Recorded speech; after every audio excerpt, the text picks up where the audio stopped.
ಇಲ್ಲಿ ನೀವು ಸಾಕಷ್ಟು ಜನ ಕನ್ಫ್ಯೂಷನ್ ಇದ್ದೀರಾ. VTU ಥರ್ಡ್ ಸೆಮ್ ಎಕ್ಸಾಮ್ ಏನಾದರೂ ಪೋಸ್ಟ್ಪೋನ್ ಆಗುತ್ತಾ, ಪೋಸ್ಟ್ಪೋನ್ ಆಗಿದೆಯಾ, ಇದ್ರ ಬಗ್ಗೆ ಡೌಟ್ ಇದ್ದರೆ ಈ ಒಂದು ವಿಡಿಯೋನ ಎಲ್ಲೂ ಕೂಡ ಸ್ಕಿಪ್ ಮಾಡೋಕೆ ಹೋಗ್ಬಿಡಿ. ತುಂಬಾ ಇಂಪಾರ್ಟೆಂಟ್ ವಿಡಿಯೋ.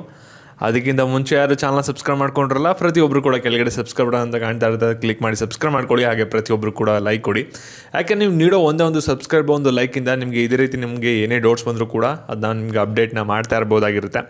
ಮತ್ತು ನಿಮಗೆ ಫಾಸ್ಟಾಗಿ ಏನಾದರೂ ಅಪ್ಡೇಟ್ಸ್ ಬೇಕಂದರೆ ಟೆಲಿಗ್ರಾಮ್ ಚಾನಲ್ ಲಿಂಕ್ ಬಂದುಬಿಟ್ಟು ಡಿಸ್ಕ್ರಿಪ್ಷನ್ ಬಾಕ್ಸ್ ಕಮೆಂಟ್ ಸೆಕ್ಷನ್ ಇರುತ್ತೆ, ಕ್ಲಿಕ್ ಮಾಡಿ ಜಾಯ್ನ್ ಆಗಿ. ಅಲ್ಲಿ ನಿಮ್ಗೆ ಇನ್ನೂ ಸ್ಪೀಡಾಗಿ ಅಪ್ಡೇಟ್ ಸಿಗುತ್ತೆ.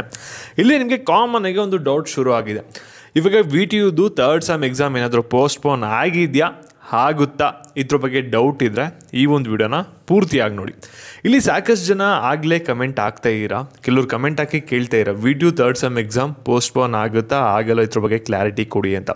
ಅದಕ್ಕಿಂತ ಮುಂಚೆ ನಿಮ್ಗೊಂದು ಎಕ್ಸಾಮ್ದು ಒಂದು ಟಿಪ್ಸ್ನ ಕೊಡ್ತಾ ಇದ್ದೀನಿ ನೋಡಿ. ಇಲ್ಲಿ ನಿಮಗೆ M3 ಸಬ್ಜೆಕ್ಟ್ ಮೇಲೆ ಸಖತ್ ಕಾನ್ಸಂಟ್ರೇಟ್ ಮಾಡಿ, ಯಾಕೆಂದರೆ ಇದರಲ್ಲಿ ಜಾಸ್ತಿ ಜನ ಫೇಲ್ ಆಗ್ತಾರೆ. ಮತ್ತು ನಿಮ್ಮ ಬ್ರ್ಯಾಂಚ್ಗಳಲ್ಲಿ ಏನಾಗುತ್ತೆ ಅಂದರೆ ಕೆಲವು ಸಬ್ಜೆಕ್ಟ್ಗಳು ಈಸಿ ಇರುತ್ತೆ, ಎರಡು ಸಬ್ಜೆಕ್ಟ್ಗಳು ತುಂಬ ಟಫ್ ಇರುತ್ತೆ. ಅವೆರಡು ಸಬ್ಜೆಕ್ಟಲ್ಲಿ ನಿಮಗೆ ಇಂಟರ್ನಲಲ್ಲಿ ತುಂಬಾ ಕಮ್ಮಿ ಮಾರ್ಕ್ಸ್ ಬರ್ತಾ ಇರುತ್ತಲ್ಲ, ಅವೆರಡು ಸಬ್ಜೆಕ್ಟ್ನ ಫಸ್ಟು ಟಾರ್ಗೆಟ್ ಮಾಡಿ ಓಡಿರಿ. ಇಲ್ಲ ಅಂದರೆ ಅದರಲ್ಲೇ ಜಾಸ್ತಿ ಜನ ಫೇಲ್ ಆಗೋದು. ಒಂದ್ಸಲಿ ಫೇಲ್ ಆಯಿತು ಅಂದರೆ ನಿಮಗೆ 2 ಅಟೆಂಪ್ಟ್ ಬೇಕಾಗುತ್ತೆ, 3 ಅಟೆಂಪ್ಟ್ ಬೇಕಾಗುತ್ತೆ ಪಾಸ್ ಆಗೋಕ್ಕೆ. ಅದಕ್ಕೋಸ್ಕರ ಫಸ್ಟ್ ಅಟೆಂಪ್ಟಲ್ಲೇ ಫಸ್ಟ್ ಎಕ್ಸಾಮ್ನ ಕ್ಲಿಯರ್ ಮಾಡ್ಕೊಳ್ಳೋಕೆ ಟ್ರೈ ಮಾಡಿ.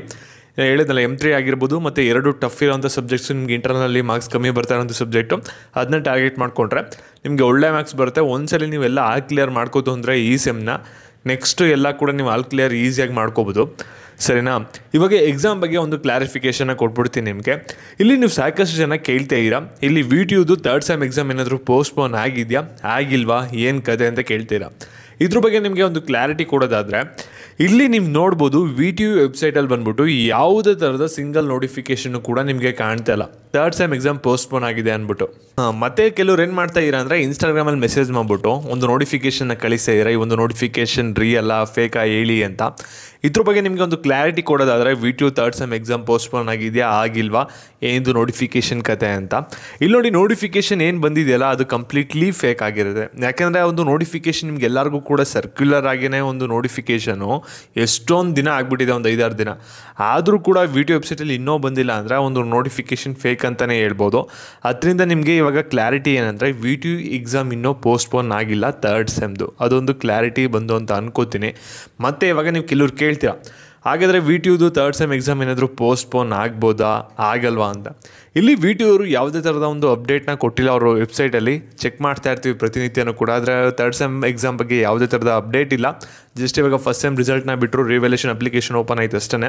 ಈ ಒಟ್ಟಿನಲ್ಲಿ VTU third sem exam postpone ಆಗೋ ಚಾನ್ಸಸ್ ತುಂಬಾ ಕಮ್ಮಿ ಇದೆ. ಯಾಕೆಂದರೆ ಅಫಿಷಿಯಲ್ ಯಾವುದೇ ಥರದ ಕನ್ಫರ್ಮೇಷನ್ ಸೋರ್ಸ್ ಕಡೆಯಿಂದನೂ ಕೂಡ ಯಾವುದೇ ಥರದ ಬಗ್ಗೆ ಮಾಹಿತಿ ಇಲ್ಲ. ಅದರಿಂದ ನಿಮಗೆ ಎಕ್ಸಾಮ್ ಏನಿದಿಲ್ಲ ಟೈಮ್ ಟೇಬಲ್ ಪ್ರಕಾರ ಅದಕ್ಕೆ ಪ್ರಿಪೇರ್ ಆಗಬೇಕಾಗುತ್ತೆ. ಮತ್ತು ನಾಳೆ ನಿಮಗೆ ಒಂದು ಇನ್ನೊಂದು ಡ್ಯೂಯಲ್ ಕನ್ಫರ್ಮೇಷನ್ ಮಾಡೋಕ್ಕೆ ಟ್ರೈ ಮಾಡ್ತೀನಿ. VTU ಹೆಲ್ಪ್ಲೈನ್ಗೆ ಕಾಂಟ್ಯಾಕ್ಟ್ ಮಾಡಿ, ಅಲ್ಲಿಂದ ಏನಾದರೂ ರೆಸ್ಪಾನ್ಸ್ ಬಂದರೆ ನಿಮಗೆ ನಾಳೆ ವಿಡಿಯೋ ಕೂಡ ಮಾಡಿ ತಿಳಿಸ್ಕೊಡ್ತೀನಿ. ಇವಾಗ ಸದ್ಯದ ಮಟ್ಟಿಗೆ ನಿಮಗೆ VTU third sem exam postpone ಆಗಿಲ್ಲ. ಈ ಒಂದು ವಿಡಿಯೋನ ನಿಮ್ಮ ಫ್ರೆಂಡ್ಸ್ಗೂ ಕೂಡ ಶೇರ್ ಮಾಡಿ, ಎಲ್ಲರಿಗೂ ಕೂಡ ಮಾಹಿತಿ ಗೊತ್ತಾಗಲಿ. ಮತ್ತು ಇದೇ ರೀತಿ ಅಪ್ಡೇಟ್ಸ್ ಬೇಕಂದರೆ ಚಾನಲ್ನ ಸಬ್ಸ್ಕ್ರೈಬ್ ಮಾಡಿಕೊಂಡು ವಿಡಿಯೋ ಕೂಡ ಲೈಕ್ ಕೊಡಿ. ಧನ್ಯವಾದ.